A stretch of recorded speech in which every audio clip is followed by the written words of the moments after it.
Hey billionaires, I'm Emily Montiel. And I'm Ali Tovar. And today we are talking about burnout. We are going to destigmatize it, humanize it, and talk about how to recognize it and stop it in its tracks before it disrupts your life. You're listening to Billion and Better.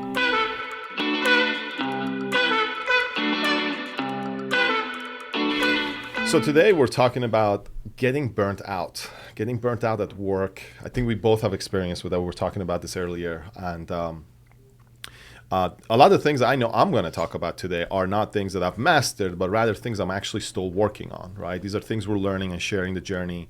But I think getting or avoiding burnout is something that if you haven't experienced is going to catch you off guard and it's going to really throw you off the track. So I think it's something very important to pay attention to and talk about. For me, I've done a lot of reflecting. We're just coming off the holidays times. This episode will not be released for a while, so that will be a little bit irrelevant, not as timely when everybody gets to hear this. But I had a lot of time to do some reflecting on it, and the first thing that I had to conquer, admitting that maybe I was a little tired, or which I can talk about that too, and where that kind of came from, but it was my own ego. It was my ego, because the ego in me was saying, I love what I do. I am passionate about this mission. I'm passionate about building $1 billion business. I am strong. I know how to balance myself. I am not the one to ever start to feel burnout. And that, it was such a stark thing when I was like, that's my ego talking. And I actually was just scrolling through Instagram. And one of the business things I follow actually had an article about burnout. That's the one I was trying to find it earlier to show you. And they were talking about some new research that isn't just about what burnout looks like. It's the early warning signs where you, kind of the things that cause you to stop and pause and assess what you're doing and why you're feeling the way you are feeling. And that's what really got me thinking. And I realized we're building a lot of big things right now. A lot of big initiatives that are going to, I believe, take us to the next level in the business, but it's a lot. And I was hell-bent on the deadlines that I impose, and I realized it wasn't about the time I was spending, because I love what I do. The time is never really a thing. It's such a cliche thing, do what you love and you'll never work a day in your life. Opening up my computer in the morning and having dialogue with people that are also helping us build this business and meeting with the team and working on initiatives doesn't often feel like work for me. I'm not going to lie. There are parts of the job that are things that I don't love and eventually we'll scale out of, but right now we're building. But it doesn't feel like work for me. So I'm like, that's not it. That's not the thing. And I think what I uncovered was, it's not that I wasn't in love with it, but I never gave my brain a chance to turn off. And that's why practices like meditation and stuff are so important, because you literally just sit with yourself and not try to, I'm always problem solving. I know you're kind of like that too. I'm always trying to problem solve and think about what the next level looks like and how do we get there. And that can be exhausting if you don't ever kind of press pause on that. I totally connect with what you're saying. I went through 2 periods where I really felt a big burnout that actually affected my performance, and it took time to come back on. So first, understanding when a burnout is coming and avoiding that, taking steps to really get ahead of that, will save you a lot of time, energy, and emotions.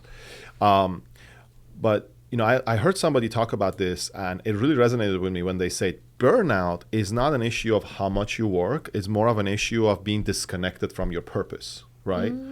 So just like you said, it's if you're, maybe it's cliche, but if you're in love with what you do, it doesn't, feel like work. It's because it's not that I'm doing the work. It's that, does this work take energy from me or give me energy? Right? There are things that we got to do on the side to take care of our health and mental health, and those are never going to go away. But I could work the same amount in something that I feel totally connected to, and I will never feel a burnout. Or I might do even fewer hours in something that I just don't feel connected to, and that's going to burn me out, right? I think with a lot of people that we work with, we experience somebody's working a lot, but they really feel connected and they're more energized with what they're building. I think for a lot of people, it might feel like You're just working too much. But I've definitely experienced periods that this doesn't feel like instead of going out and going out with friends and to a bar and drink, I want to move this thing forward. I want to go from 1 to 2, and that gives me so much energy that's really worth it, and it's not taking away. So that doesn't cause the burnout in you. What do you do? This is, I guess this, you made me think of this when, building a business, a lot of times, like you're the one like carrying the bricks up the pyramid, you and your team that might be small to start and it will grow. And some of the work that is necessary to get where you're going may not feel super purpose driven. Of course, we can all tie it back to our purpose. We have to do this because our big picture vision is this, but some of the work doesn't feel like that in the moment, but it still needs to be done. Sure. Like there are definitely things like we talked about in the last episode where you're like, this doesn't serve me and it doesn't serve the mission. I'm realizing I need to let this go because it's not going to change anything except for my perspective and how I feel to keep doing it. So it needs to go. But there's things that you can't let go. Sure. And you have to do. How do you balance that? How do you figure out how to work that in without burning yourself out with it? Yeah, and I think before you even look at that, because there are some works that needs to be done, but before you have to take a step back and really ask yourself, do I know what my goal is? I believe majority of people don't know clearly what their goal is. For example, because I experienced this. And I don't mean a plan, like I have this goal, here's how I'm going to do it. I mean more mainly what I'm after. Am I actually after that? Or is there like another feeling? Is there another thing that I'm after? For example, for me, we're in the real estate business. We're building a lot of companies around the real estate world. But in the real estate sales, it seemed like my goal is to get to this level, to have this kind of success. And there are times when it gets really tough. I don't feel that connected with that. It just feels like paperwork. It just feels like instead of negotiating to get the best for my client, I'm just fighting somebody on this other side. But when I was able to really peel back and ask myself, what is my goal? And realize my goal long-term is to make an impact. And if I want to make an impact, I have to have freedom. So then my goals are freedom and impact. And real estate right now is the way to get to that impact.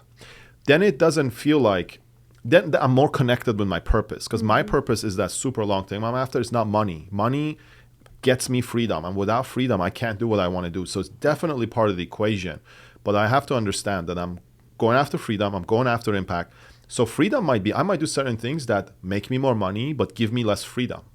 You see people after they get to a certain level of success, they always ask for themselves, was it worth it? They start to peel back, they start to readjust.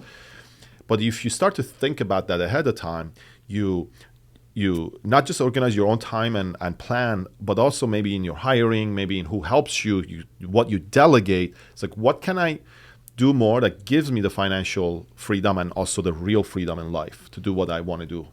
So it sounds like, if I could interpret that into like tactical, to when you feel burnout starting to creep in, maybe because you have to do the things that feel like paperwork instead of progress, you have to protect the time and the space to step back and reconnect with your purpose, like almost like connecting the dots for yourself, because you know in your head that I have to do this thing. I can't just abandon this work, even though it doesn't feel purposeful right now. So protecting the space when you start to feel like that, to take a step back and let me remind myself essentially why I'm doing this and reconnect with the purpose, the bigger purpose, which leads me to kind of speak on a little bit why that article I read caught my attention. It was like the science behind what are the like kind of newly discovered pre-warning signs of burnout. And one of the ones that stood out to me was procrastination.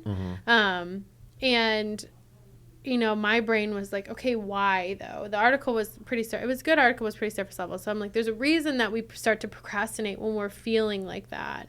So if I could connect the dots for myself, at least how it makes sense to me, and I'd love to hear what you think, is we're not procrastinating because we don't think that the work is important or needs to be done, it feels almost like an emotional defense mechanism that our brain is forcing us to be like, hey, you need to pause and reconnect to why you're doing this. It's not that you're not trying to do the thing. It's that in order to do the thing without burning yourself out, because remember, this is like the pre-warning sign that you're kind of headed down that road, is take a step back and remember why you have to do this thing that you really don't want to do anyways. Yeah. And that will ensure that as you go through the process of doing it, you're not begrudging doing it, that it drives you towards your purpose. And that makes sense to me. That helps me understand why, you know, when I feel like not even overwhelmed, I guess like pre-burnout stuff, I fight it.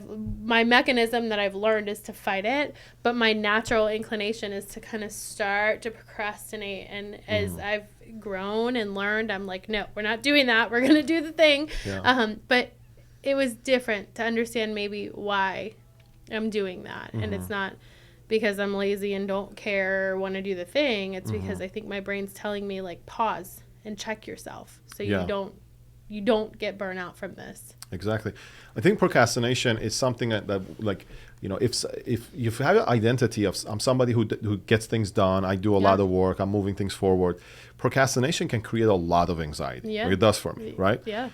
But I think anybody can look at their life and realize I'm not necessarily procrastinating in all the areas. I'm just procrastinating in this area or this area. And there are other things that I'm really on top of, but we just decide to ignore those because like maybe they don't seem important. But just like you said, there are reasons that we procrastinate. It could be that you're not connected with your purpose, or it could be fear, right? It could be, I have to do this one thing, but I don't. If you really think about it, a lot of times when you're not doing something, is you've created too many steps, and some of those steps you don't know how to solve. Like I have to do this, I have to do that. But things that are easier, they just seem one step, right? They call this chunking. For example, you know, I have to go to the gym, or I have to get clothes, I have to get shoes, I have to go sign up, or talk to a trainer, I have to like, you know, put my schedule, I have to wake up early, and people are not like, there's too many steps. But if you say, oh, well, you got to go eat today, what are you going to do? I'm just going to go get food. It's just one step, right? So sometimes it could be the fear that's causing procrastination. Maybe there's fear around, maybe I need to get this thing done, but I am not really sure about how to do this one step, and it's causing me not to avoid the whole thing. But if I just realize I need to fix this one thing, maybe I need to ask somebody, I need to do some research, then I can move things forward. So sometimes I realize this helps me. When I'm procrastinating, I ask myself, what's the reason I'm not doing this right now? And a lot of times, burnout is different. If I'm not burning out, the reason has been, oh, well, this one step is stopping me. I just got to go do that. And then everything else moves forward. Also, I think with like when it comes to work that you have to do, paperwork, right? So first, you make sure you are really connected with your purpose. And then second is, it's about how we define things for ourselves. For example, if my goal is to make an impact long term for people around me, to do better in business, to do better in life, I need to get to a level where I have absolute financial freedom. So I have to set my businesses in a way where they're going to give me the income I need to be able to do other things that I love in life. So in order to get there, to help that person 10 years from now, 20 years from now, that to make a difference in their life that gives me all the energy in the world, I have to get to financial freedom. Financial freedom is part of that impact journey. And in order to get that financial freedom, I have to help this client today. In order to help this client today, I have to get this paperwork done. But if I call it paperwork, then it's always paperwork. But if I say, well, this connects directly to the big picture, big purpose, it's not paperwork. It's moving my freedom forward to get to my impact. Now you think about it differently, right? Maybe I'm not describing this so well, but I think one of the biggest differences is like to really redefine things instead of like, oh, the minutiae of work, or I got to do this, I got to do that paperwork, is look at what makes a difference. How is this thing making a difference in your bigger picture? And if it's not, then eliminate it. Not everything does. Yeah, I think you're actually saying it really well, because in the article I read, one of the other like pre-warning signs of burnout is apathy. It's like not feeling, you know, emotion towards this thing that you're doing. And like, why does that happen? Because we don't feel connected. If you feel connected to the bigger purpose, then you don't feel apathy. In fact, it's quite the opposite. You're usually so passionate and energetic about it that it's it's palpable, right? To other people, to yourself, like you're really motivated. So to me, like that perfectly sums up why apathy is potentially an early warning sign that you're kind of burning out.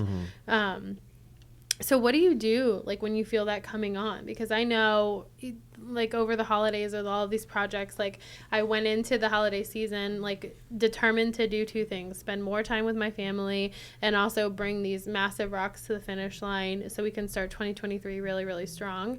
And both of those things are huge initiatives. And so I know I started to identify like that I could potentially be going down the burnout path instead of the productivity path because I got in my head too much.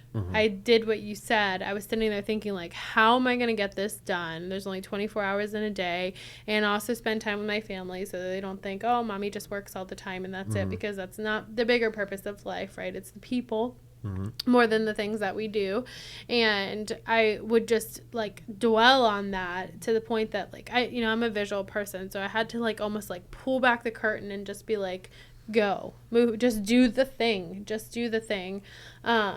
But just doing the thing isn't always the answer. Try to protect yourself from going into autopilot mode, because I think we do that too, because we're like, we just have to do the thing. You autopilot so long that you get to the end of like whatever it is and you look back and you're like, wow, I don't know where the last day, weeks, months of my life just went, because I've been on autopilot. So what do you do when you feel that coming on to reconnect yourself, not burn yourself out, and also not just go on autopilot? Because I think we can machine-ize ourselves too. Like we pride ourselves on being super productive, builders, growers, all of those things. And sometimes like we also forget we're human too. And that's like a fault, right? Not a machine. Wait, what? Yeah. Yeah. So what do you like, how do you humanize yourself in that process? Like, yeah, I think one starts with realizing a burnout is coming. Right. So, I want to later ask you, like, how do you actually identify a burnout coming? But then after that, it really comes down to permission, giving yourself permission. Right. So one is like, I know for me, there's a lot of identity around like, I am somebody who gets things done. I am somebody who like works a lot. And as soon as I don't do that, it creates massive amount of guilt. And that adds to the anxiety, that adds to the burnout. Right. So giving yourself, like understanding a burnout is very difficult to, it's better to avoid a burnout and slow down than to like go through a burnout and come back. You're going to lose a lot of time. So you want to really avoid a burnout. So giving yourself permission and setting a rule really in place that when I feel a burnout, I'm going to slow down. This is not negotiable. I don't need anybody's permission. I'm going to put myself first. I'm going to make sure I'm okay. I put my own oxygen mask on first before I'm worried about anything else. Because long term, if you don't do that, this will hurt yourself, your work, your family, your coworkers, everybody, your clients, right? So one, really giving yourself permission to, I feel a burnout coming, therefore I need to do something about it. And part of that is slow down so later I can speed up and go faster. Now, the rest of it, I think, is a lot of simple stuff that we talk about that we avoid. Like it might just seem so simple, but it really is the solution to a lot of things. What we talked about before: meditate, eat healthy, exercise. These are things that make a huge difference in anxiety, and anxiety does cause a burnout. I think other than that is really revisiting your purpose, your long-term vision, and the activities you do. Make sure your activities are making a difference towards where you want to go, and you're not just overwhelming yourself with work that. I'm not saying paperwork is not necessary, but I've experienced this. I realize every time I took a step back and look at the activities I do, there's a good percentage, 30-40% of my work that I can just eliminate. It's not making a difference in anybody's life or business. I'm just doing it towards my own ego. Like it feels good. It makes me feel important, but it's actually overwhelming me. As you're saying that, like, I think a lot of the burnout we're talking about is like, the overload, like doing too much, it's not really productive, or the things that you have to do that aren't really aligned with your purpose, like figuring out how to connect those dots. And the challenging irony is also, I think there's a couple different types of burnout or reasons that burnout happens. I think a lot of people equate burnout with like being overloaded with things that you have to do, whether it's work or home, even it can be in any aspect of our lives. And then kind of just detaching, like dissociating from it because it's too much and you're overwhelmed. There's another type of burnout too that comes from being under challenged, where you're almost bored. You know, you see it a lot actually with children when they're like not being challenged enough in school, like, and they start to have really bad behavior and they get frustrated and angry, and you're like, what's going on with this kid? Like, that's child burnout. I think we experience the same thing as adults when we're under challenged. So it feels like an unfair little conundrum we have to figure out, like almost like Goldilocks and the Three Bears, not too hot, not too cold, but just right. So I know personally I've experienced both, the under challenge too, and I remember in those times where I'm like, I don't have enough to do, I don't feel productive enough, not because of like what I'm doing or an inclination to procrastinate, but because there's not enough to be done right now. There's not a big vision, there's not a huge purpose, and they're just kind of here, right? And you start to feel those same things. At least I know I did. Apathy, because you're like, nothing to do. Yeah. You know, I don't feel an emotional connectedness to the tasks I have to complete. And procrastination, even though there's too little to do, you start to be like, it'll take me 10 minutes. I'll do it later. Like, I'll do it later. I'll do it later. And before you know it, you've spiraled yourself into, again, like this anxiety of like, what is my purpose? I don't have purpose. So I think to hear you describe the overload version of burnout relating to losing sight of purpose, to me, the underload version of burnout also relates to lack of purpose or feeling like you have enough impact with the things that you do. And so I think it just clicked for me. Like that's the piece that whether it's too much work or not enough work, without purpose and without feeling like you're able to make an impact, even if you're not somebody who wants to be like a mover or a shaker or a disruptor, you just want to do a good job at what you do. And I said in a previous episode, like, I believe that most people in this world want to do a good job, regardless of what their ambitions are. They want to do a good job at the thing that they commit to. But without purpose, you can get burnout really easily. And it has nothing to do with how much work or how little work. It goes to the purpose thing. Yeah, absolutely. I 100% agree with that. I didn't think about like too little causes of burnout. I've definitely experienced like this is not challenging enough, there's not enough, and it you know, did cause more of an anxiety or guilt in me, right? Like I'm not doing enough with my life, or I can, you know, do better than this. I didn't look at it as burnout, but that totally makes sense. I think, yeah, it comes from, okay, so we are in like a more of an entrepreneurial business right now too, and we have the ability to, I hate to say it, but like create our own work. We're like, we need, you know, this new business that we want to launch, like let's work together and build that. This will add this much value to our business. But I think there are roles that I've had in the past that just didn't feel like I had enough to do, and it wasn't burnout in a sense that I'm exhausted. And I think like so many people hear burnout and you equate it to just being tired and exhausted, which by the way is a sign of burnout. Like if you're just always tired, don't seem to have a lot of energy, like that's definitely a sign.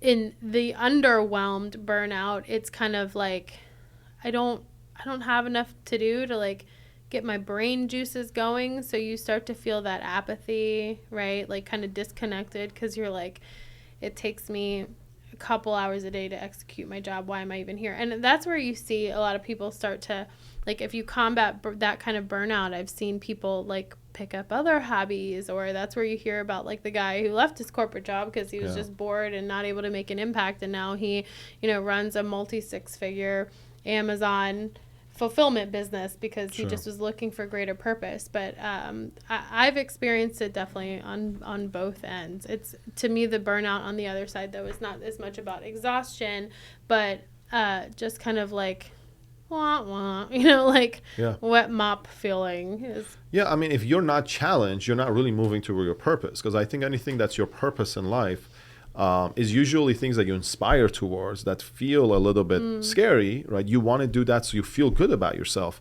I've definitely, like, now that you said this, I've had jobs that was very exciting to move up to a certain position, and then after that there was nothing, right? And then it just becomes like, what am I doing after this, right? Mm-hmm. Even in the world of real estate, like getting into a position with a certain company or a team that's like, there's nothing you're challenging me anymore, right? And that does feel like a disconnect from a purpose, right? I can think of a friend, as you were mentioning that. I had a friend who had a remote job, and he said, I can get all of my job done within, I forget the number, like 3-4 hours in 1 week. I just submit a In little a bit. week? Yeah, for the whole week, my job is done within, it was in the IT world. And he says, then I just submit a little bit every day. I'm not working. I just work like, this thing was, this is many years ago. He's like, I work Mondays for a couple hours and I'm done, right? And every 2 weeks I have to go to the office. But when you look at that lifestyle over time, it becomes, well, I'm making the money, and he was making very good money. But like, you sleep at all kinds of different times of the day. You really don't have a schedule. You really don't have a purpose. And then after a while, that job that was so easy and that was so good the money, he left for a lower paying job, right? So it's, there's certain things in life that the purpose is way more important. It's really about what you feel about yourself when you're only by yourself, rather than, the money will come. But if you're not really connected to that purpose, I believe, like, if you had the ability to make as much money as you can think of, then what do you want to do with life? Figure that out. And if you become the best in the world at it, they will pay you top dollar for it. So it's not about how much money I want to make, it's what really is my purpose. And now I'm going to go make the most amount of money out of that by becoming valuable to the marketplace, to the society. This sounds like a tip or a trick to prevent burnout at the highest level, is to make sure you're getting into something that you feel like you can always find purpose in. So for you, what are your kind of like early warning signs that you are starting to get burned out and need to self-check? I was going to ask you that question because for me, I haven't been good at recognizing it's about to happen. I've been good at, it's been here a while. I really need to do something about it. But I think it starts by, so I'm very, most of the time, good at my sleep schedule. But the first thing I noticed, like when you mentioned tiredness, is like, I get to a point where I'm not so excited about waking up or going to sleep early. Because when I go to sleep early, it's not because I love going to sleep early. It's because I love waking up early and getting things done. But when I don't have that feeling, my sleeping schedule gets changed. And then therefore I start to get tired. When I'm realizing, man, I'm getting burnt out, it's the times when I'm realizing this purpose that's out there that I've been really fighting and sacrificing a lot for, all of a sudden seems like, am I really on the right track? That means I need to really sit down and look at the big vision again. And moving forward makes you feel good. So I need to move forward towards that goal, right? Because anytime I look at that, I realize my purpose hasn't changed. The way to get there has seemed very like convoluted. It just doesn't seem clear, right? So I think paying attention to your body, paying attention to, for me, anxiety has been a big challenge in life. So for me, paying attention to my anxiety tells me a lot, right? Because a lot of times when I get anxious about nothing, oh, wait a second, what's going on here? And I'm anxious about something that I'm nothing to worry about, One of the other big signs of burnout, which I didn't realize was until I read this article, what is cynicism. And I would say, I hate to admit it, but we're about growth and honesty here. Cynicism is one of my first big like red flags to me that I'm like, whoa, like something's going on here. Because in my past life, a previous role that I had, like my team that reported to me called me the unicorn. And that was because they're like, you can make anything positive. Like, here you come, like the worst news ever with your like rainbows and glitter and everything sounds great. And I've always prided myself on that. I have a little edgy side to me too. I don't know if you knew that. Some might call it aggressive. That's for another time. But when that starts to kind of manifest more, I've become so hyper aware. I'm like, okay, something's going on in me. This isn't a problem with the work, the other people. This is a me thing. And like some examples of that, like in just pure honesty, because I'm hoping that listening to this could help somebody identify it in themselves before it becomes a problem, right? Is like, getting another email and your knee-jerk reaction is like, oh my God. Like, seriously, like the eye roll, and you feel cynical towards it. And I know I've seen that show up in myself. And then I've learned, though, like that is a sign that I have something I need to unpack. So press pause. And I realized almost every time It's not the email. It's not the person who sent the email. It's none of that. It's me. It's why am I perceiving it that way, with annoyance or like an attack or another thing to do or whatever the negative thing is. It's usually not accurate. Mm-hmm. It's rooted in emotion and my own, pre-burnout stuff. But it's allowed me, I think, no, I'm not a master. I was going to say master, nowhere near a master, but begin to gain control over, the things, recognizing those things in myself so I don't become so burnt out that you just, you're like, I can't do this anymore. Mm-hmm. I think one of the things I want to talk about today, because as I'm like admitting that I'm not always the unicorn, I can have a little cynicism too, is that I think there's been kind of this like mental health movement in our world that people are more like open to talking about it and it's not as shameful. And I think for many of us, especially people who have, grit and want to do big things, it's still a little shameful. And like you said, it causes anxiety in you, almost like that dissociation of like, that's not me, but this is how I'm showing up right now. It's shameful to talk about. And especially when you're feeling burnt out from something that you love and you're passionate about and is like your life's purpose, it's like kind of embarrassing to admit that I'm feeling burnt out. And I think if you're an employee and it's not your own business, so for one, I think it's normal to feel burnout even from your own business, chasing your own dream, because sometimes you just get so head down in production that you forget to take care of like the soul part of you too, and remember why you started this business and you're doing it. And I think for an employee, somebody who is not a business owner or yet, it can be scary to admit when you feel that way, because you're like, oh my God, if I'm admitting that I'm burnt out, is my boss going to fire me because they think I don't love the job or have the passion or can execute it anymore? So we have this tendency to kind of hide those feelings instead of being honest. Like, I'm feeling a little tired. I'm feeling a little burnt out. I'm feeling a little annoyed right now. And I'm recognizing that that's me. So I need to take a step back and get right with myself because I want to keep doing this thing. And I just don't think it's talked about enough. Yeah. I feel like you're reading my mind right now. Everything you mentioned, it just so connects so well. And it's also things that when we're talking about this topic, we mentioned that, hey, these are not things we master, these are things we're practicing, is because we both went through periods of burnout recently. Like I really had a couple of challenges last few months, but for the first time, like I totally relate with that of like, hey, I'm strong, I can get anything done, and really shoving these feelings like under the carpet, they eventually like pop up. And having that identity of like, by the way, I know part of my identity of working so much has driven from my challenges, right? Like that's been a way of getting away and just distracting myself. So when I'm not that person, it does create a lot of guilt and anxiety of like, I feel like I'm lazy. And I realized in a month that I had my best production ever at a very high level that I should be very proud of, I still felt like a lazy person. Then I realized, man, this feeling is never going to go away. This is I can work myself to death and still feel lazy. So these are two separate things I need to recognize. And I think talking about that, just being more open, talking to people about it, talking to people you work with, like this last round of going through a burnout and just being open about it. First I wasn't, but eventually saying, man, actually, like I know we're talking about this thing, but I really just need to focus on me right now. And realizing people around me, like one of our core values at our company is family first. And when I go to our CEO and say, hey, I know all of these things that you have on the agenda, but I just really need to take a break. And he's like, go, I got you.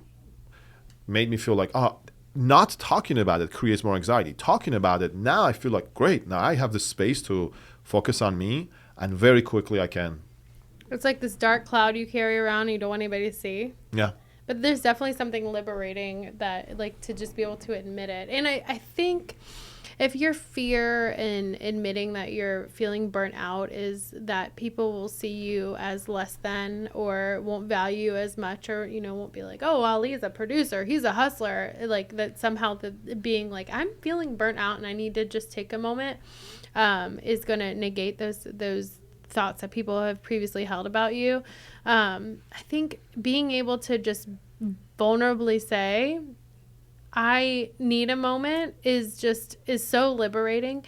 And it actually, so many things that we talk about on this podcast are like things, limiting beliefs within our own minds, right? Like things that hold us back, stories we tell ourselves that if I do this thing or I don't do this thing, it will, like, catastrophe, right? If I admit that I'm feeling a little tired right now, or I'm like edging on burnout, so I need to do some self-work to make sure I don't burn out, is going to cause you to lose your job, or somebody's going to believe that you're not passionate about it anymore. Like, that's toxic thoughts, and it actually only like leads to worse outcomes, right? Because if you don't confront it and take care of it and solve it, you really will burn out. And you really will maybe have to, you know, stop doing what you're doing, because at that point it gets so bad that you're like, I have to be, you know, hands off. It's just it's so ironic to me that we work so hard to like keep the things under the rug, if we really just talk about them more and recognize that everybody feels it at times, everybody, and it's completely normal, and we can support each other in it and not feel shame around it. Like, it actually gets better. And I think, you know, I'm just learning this. I think if we talk about it more, we actually might do a good job at preventing it a little bit more. Because I know something for me, when I stay in my own head, it gets worse. Oh, yeah, absolutely. When I talk to somebody that I know, like, and trust, and I feel like I can share how I'm feeling with, I always walk away from the conversation like, wow, I actually feel a little bit better now. Okay, let's do this thing. And to me, it's like the preventative medicine, right? Yeah. Just checking it before it gets ugly and messy and too heavy to carry. I love how the world since 2020 has become more open to talk about mental health. You know, when you have a heartache, you immediately go to the doctor. Like, there's something wrong. Everybody's worried about you. But if there's something wrong emotionally or mentally, we feel like I'm not abnormal, right? Like, well, if our heart hurts, you're also not a healthy person, right? But that doesn't make you a lesser person. You're still an amazing person with just a problem right now that you can solve. So I think being able to not caring if really people judge, I think it starts with like just sharing, and then realizing probably everybody around you also is going through something. We're just really good at hiding those. Everybody is. If you really think about like how much you think about yourself, you probably realize everybody's doing that. They're not really paying attention to other people. So, you know what? I heard a comedian on Netflix a couple days ago have this in their stand-up. It was amazing. I forget her name, but she was talking about like, you know, having a mental problem is like having floaties in the pool, right? You can, if you don't know how to swim, you'll drown. You can't get to where you're going. And if you wear these floaties, you can still swim and you get where you're going. Now, you're worried about people judging you. Those people don't probably care if you drown or live or die. So who cares about them anyways, right? So it's people that care about you would want to know and will care about you. And people that by hearing that will judge you don't care about you anyways. So why would you care, right? Yeah, that makes a lot of sense. So how does... One thing I know that I still, I haven't solved this, not that I've solved the other stuff, but I've definitely had some aha moments in my own reflection. And, you know, I've had people around me in my world, both professionally and personally, recently, like, open up with me about feeling burnout themselves. So just kind of going through their experience with them. My own kind of reflections where that article caught my attention, that I was able to be like, wow, I don't want to keep going down that path. I need to self-check. The next phase for me that like I'm trying to wrap my head around is, you know, how does somebody who's supposed to be the leader of the ship admit that they're feeling burnt out? I feel like as somebody who leads a team, it's my responsibility to be like the strong one and always like, yes, I got you, whatever you need. You know, if somebody on my team needs something from me, I pride myself on being able to deliver it. And I know when I'm starting to feel burnout myself, I feel like I'm failing them. All right, so we've talked about recognizing like the early signs in ourselves and everything. And to me, I've had a couple people in my life, both personally and professionally, you know, that trusted me enough to share that they were personally starting to kind of feel burnout. And so, you know, it's always easier to coach somebody else than yourself. So, but I take it, you know, always everything is a learning experience. So I've both learned from helping them with their experiences with that same thing, and then, you know, me scrolling and finding that article and it kind of slapping me in the face like, oh, you're not burnout, but you're exhibiting some of these feelings right now, so let's do some work so you can keep going and not feeling burnout and being connected with your experience. kind of the next thing that my brain is trying to wrap my head around or wrap my brain around is like, how do you, we can share with each other, we can share with our boss, right? And like feel safe in doing that. But then in your leadership role as somebody who's supposed to be leading the team, I know something that I pride myself on is like, I'm the strong one. It's my ship. I'm the captain of the ship. If people are feeling bad, like it's up to me to like re-energize them or help them see the good in it and learn from it. So when I'm the one feeling a little bit burnt out or like I'm heading down that path, like how does a leader honestly and humbly show up and be like, I'm feeling like a little burnout right now, because I know how it shows up with me is, you know, again, I pride myself on being there for my team. So if they need something from me, I try to get it as quickly as possible. Or if they have questions or need to talk to me, I'm always try to be available. When I'm starting to feel the overwhelm, things take a little bit longer, not because I don't want to do them, but just because there's work to be done or I need some space or whatever it is. And then I completely feel like I'm failing them. Mm-hmm. And so I would love to kind of learn how to better be honest with the people I'm supposed to show up the strongest for and say, you know, I'm actually a little tired. I don't want you to feel disconnected from the mission, but I need to take a little bit of time so I can be my best self for you. Sure. And not feel Me too. I like to learn that. Yeah. I totally resonate with what you're saying. I experienced that. So usually complaints do go up, right? I'm not going to go complain, as a leader, I am going to go complain to my boss. And I was reading an article recently about how as a leader, you play a very important role in your team's mental health, right? You have to be ready to have those conversations with people. Right. Now, as a leader, it is very difficult in certain moments. I think there's two sides to that. It's very difficult to say, hey, I need some space, or I'm hurting, or I feel weak here, right now. But I think the other side of that is like there are people in my life that I look at that I'm just so inspired by. And then later I learned, like, man, they're struggling with certain things that I struggle with, or they overcome certain things. And in my respect for them just goes up a lot, because I realize they're not superheroes. They're just humans like me, and they've overcome certain things, or they have certain challenges that they overcome every day, and therefore it's possible for me too. So I think being vulnerable with people actually helps your team realize you're just as human as everybody else, and you're able to achieve great things, therefore they can aspire to that. The difficulty of that is while you're going through a difficult thing, how do I keep it together? I still show up and get the mission done. Maybe I need a little bit of space to slow down, but I just still need to move us forward at the minimum that's required. And that sometimes could be very difficult. But I think that's part of the journey is, as a leader, is sometimes you step up to challenges. And other times, I think being vulnerable with your team is actually a strength rather than a weakness. Oh, 100%. I think if one of our kind of missions is to reduce the stigma around feeling burnt out, even in leadership, a senior leadership, CEO, owner role, like happens to everybody. It's okay to demonstrate that it happens to everybody. I'm not saying go burn yourself out just so you can be like, I overcame, you can too. But if you are feeling that way, for people to only see you as this like superhuman thing can have a negative connotation and help make them feel less than, because then when they are having human experiences of feeling tired or burnout, or I just need to spend some time with my family, they feel shame around admitting that, and like that's not cool. I know people on my team, if they're like, can I take a day off, and before they even finish off, I'm like, yes, whatever you need. Yeah, whatever you need, because they're talented people. I value them, and I want them feeling tip-top shape, because that's where they're going to make the most impact, and that's where we get the most collaboration. So if you have good people, then take care of yourself first. And it's always hard to practice that for yourself, right? Absolutely.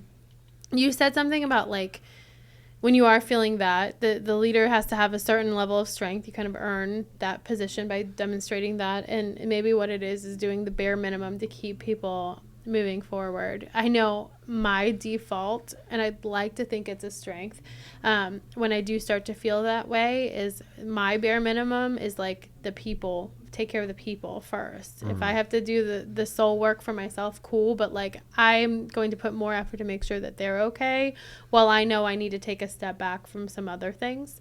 What do you think about that? Because as I think about that, like, I don't feel like it contradicts the concept of put on your own mask first, because that's super important. I feel like that's like putting on your mask and then making sure everybody else around you is okay, but you're not necessarily making sure, I don't know, like the tactical stuff is completed.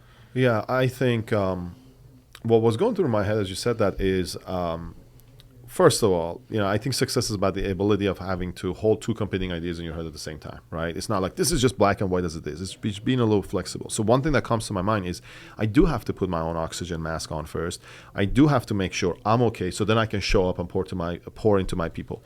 Because there are times where I've put other people ahead of me, whether it's people I work with or clients or a friend that's asking for something or a friend that's asking to come and hang out, and I feel like if I don't do that, I'm disappointing them. You have to be okay. As long as the mission critical things are getting done, I have to be okay a little bit of, like, I need to just take care of me, and that might disappoint some people. But if I don't do that, we're going to go backwards a lot more. So I have to really look at what is the most important thing I need to do here for myself or for my team.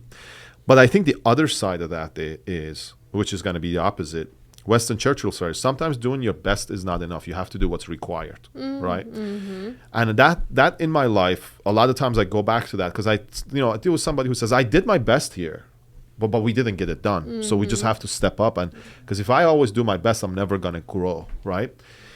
I've had certain things that happen in life. Like I had a big motorcycle accident. A lot of it, like we'll talk about here later, just, emotionally going through certain things. And I can, like, one of the mottos I live by is what doesn't kill you makes you stronger. Mm-hmm. If you reflect on it, right? If you go through it and then reflect on it, it will make you stronger.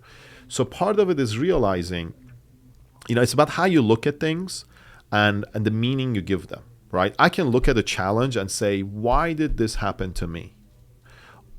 For example, my motorcycle accident, I couldn't walk for a year. I, didn't make money. It financially put a lot of stress on me. I wasn't working. I had all of these, like, over 100,000 hospital bills. I can look at that and say, why me? But honestly, what it did for me, and I didn't see it at the time, many years later, when crazy challenges came up in life, they seemed like nothing anymore, right? Mm-hmm. So it was a blessing. So any challenge could be a blessing if you look at it and look at the meaning you give it, right? Some of the things I've gone through in life has helped me to really be able to understand what other people are going through and help them in that. And that gives me so much energy and joy, being able to help somebody else solve a problem.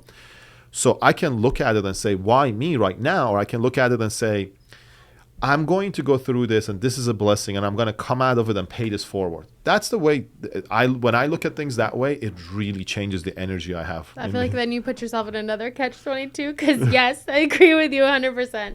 And like things aren't just black and white. You have black, white, purple, gray, all of the shades in between.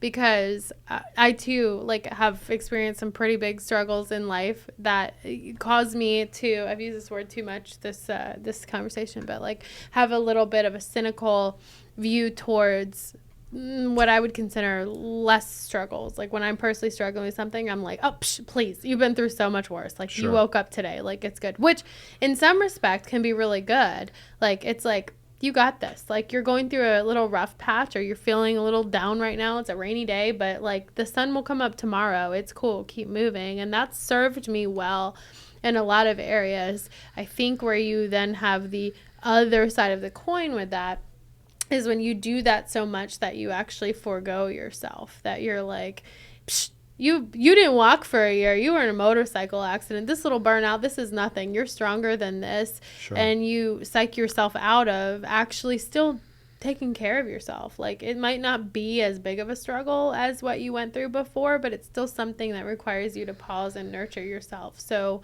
you don't get worse, right? Sure. I think there's a little nuance that, like, if you look at that, if you tweak that a little bit, I can look at a struggle right now and say, this is not a big deal. And that means you're doing what I've done, like putting it under the rug, assuming it doesn't exist, and it piles up and one day it will explode. I think the gratitude is the antidote to depression, to a lot of things that we deal with. So I used to do this, and as you were talking, I'm like, man, why am I not going back to this? I'm definitely going to start this right now. today. I used to sit down and write a list of 10 things that I'm grateful for and 10 things that I want to do and 5 things that I'm committed to. Doesn't matter. The 10 things that you're grateful for was very important for me. It made a huge difference. So it was, I'm grateful for waking up today. I'm grateful. So you start with everything that comes to your mind. And what I try to do doesn't have to 100% be that way. I try to not to write the same things over and over again every day. Mm-hmm. So it comes a time where you're like, well, I'm grateful for the wind today on my face. Mm-hmm. There was a day where it was the anniversary of my accident. And I wrote down, I'm grateful that I can walk because I'm not supposed to walk. Like that accident, the surgeon said, it was a miracle. I got up that day, went bought food, went to his office and bought, lunch for all the staff and hugged the doctor that I haven't seen in 10 years that remembered me clearly. Now it doesn't make like the problem like, oh, look, this is not a big deal. You really have a feeling of gratefulness where it makes these, like a lot of people that go through depression, we don't realize that depression is a bigger issue in the more affluent countries. Because when you're worried about your survival, you have less things to be depressed about. That's just the human biology. Mm-hmm. So I think... So that in and of itself is just something to be grateful for, right? Yeah, like, exactly, right? But it doesn't work that way. No. Darn. So I think rather than like saying, I'm just going to push this down is not a big deal. No, this is a big deal and I'm going to deal with it. However, I have to understand that there's still this much to be grateful for. Now, you can really dismiss certain things or you can go to the really nuances and realize...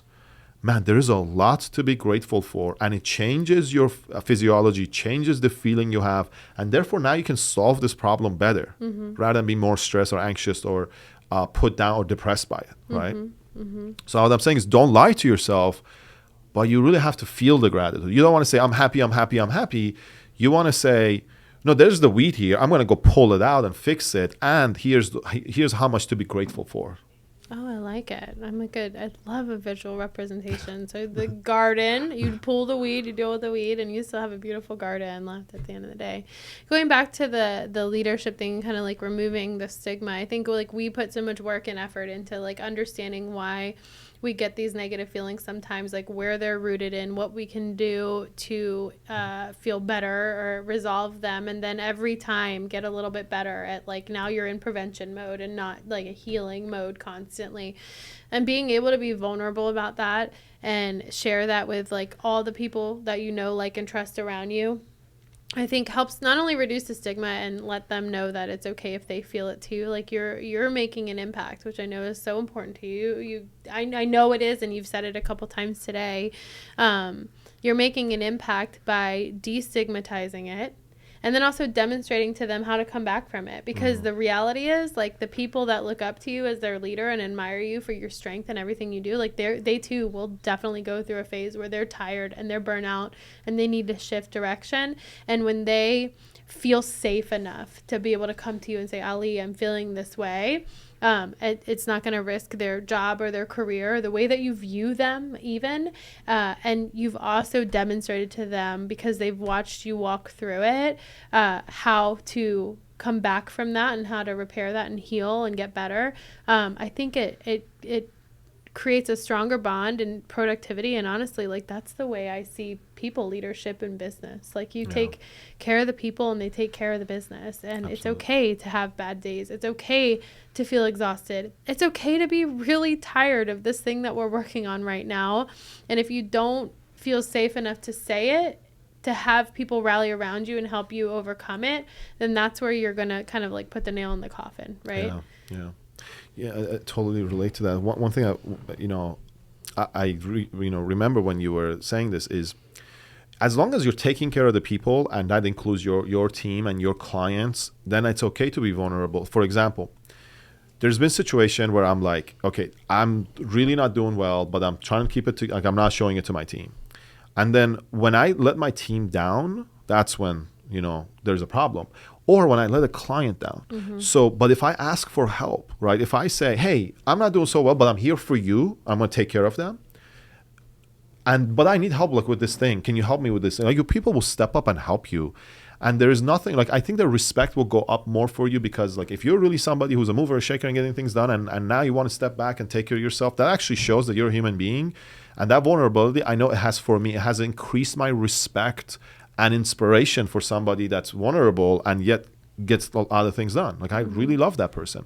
And if they're my boss, I'm going to step up for them and say, I got you. Go take as much time as you need, as long as I'm also feel like I'm taken care of, right? Like when I ask for something, when I need them, they're all going to answer my questions. They're going to be there for me. I think part of it is we don't want to ask for help. I feel like I need to do everything, and therefore I'm letting people down. Now, if I ask for help, actually things do become manageable. Like maybe I'm not able to get things done, but I'm still, like my brain works, I'm still here. I can still talk to you. A lot of times when we don't feel good, we can still emotionally support people and talk to people, and they're there for us, we're there for them. When we open up, they open up, and those conversations actually feel good. So you can really connect with your people. I think you just have to also ask for help. All right, so I think what we talked about today is building a business is a lot of work. We've mentioned several times in several episodes, like it takes blood, sweat, and tears. And what we mean by that is like heart, emotions, and buy-in. And with that, because we're human, like recognizing that we are human, we will be human and not machines. Our leaders will be human and not machines, and our teams too. So just kind of taking the time to take stock of what your personal triggers and warning signs are to take care of yourself so you can continue to move the business forward, and a little bit of like being able to be vulnerable in that and destigmatize it. Because I think when I don't know, AI people will maybe beg to differ, but I just have this firm belief like robots cannot build the things that we can build. They can do a heck of a lot these days. I mean, this ChatGPT thing is pretty wild, but it's not perfect, right? And neither are we. But you put in a prompt in ChatGPT and it spits out. We were playing with it yesterday with marketing, and it like spits out something that's like, well, that's really It's amazing, good. But there was a grammatical thing in there, and I'm like, that doesn't sound quite right. ChatGPT doesn't go back and be like, wait a minute, let me proofread what I just spit out to you. As humans, we have the chance to proofread ourselves all the time, proofread and edit ourselves all the time. And I think that's such a magical thing. So I think acknowledging that we will go through these things, that we're human, and we have the opportunity to pause, proofread, and edit in order to help other people improve too, is such a key thing to building a business that only humans can do, only we can do, right? Like a billion and better. That's literally why we're here. Honest, vulnerable business drivers, right? Yeah, exactly. I think in the journey of building big businesses, doing big things in life, you're going to have to understand that a lot of it is getting emotionally more fit, getting emotionally stronger, right? So when I come up short, it doesn't mean there's something wrong with me. It doesn't mean I can't do this. It means like I'm going to the gym. I got to work on this area, and then I will get stronger. And it might come back later, but I do get stronger as I go, right? So not being vulnerable, being open about it, not being scared to ask for help, and really just go towards that. And really, I think putting yourself first is an important part of the journey. I really love the topic we talked about today. Thank you for listening to our podcast / therapy today. We warned you. We knew it was coming. Awesome. See you guys next time. See ya.